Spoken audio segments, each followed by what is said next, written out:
What is a kidney? The kidneys are two bean-shaped organs located in the lower back on either side of the spine. They play a crucial role in maintaining overall health by 1. Filtering waste and excess fluids from the blood, 2. Regulating electrolyte levels, e.g., sodium, potassium, 3. Producing hormones that control blood pressure, red blood cell production, and bone health, 4.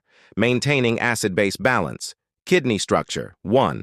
Cortex, outer layer, where filtering units, nephrons, are located. 2. Medulla, inner layer, where urine concentration occurs. 3. Nephrons, functional units that filter blood and produce urine. 4. Ureters, tubes that connect kidneys to the bladder. 5. Bladder, stores urine until it's eliminated from the body. Kidney functions. 1.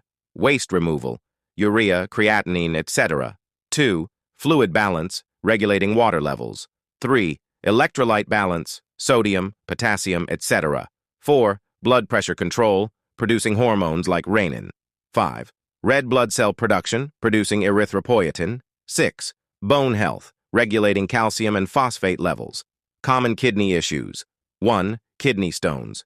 2. Kidney disease, chronic or acute. 3. Kidney failure, requiring dialysis or transplantation. 4. Kidney infections, pyelonephritis.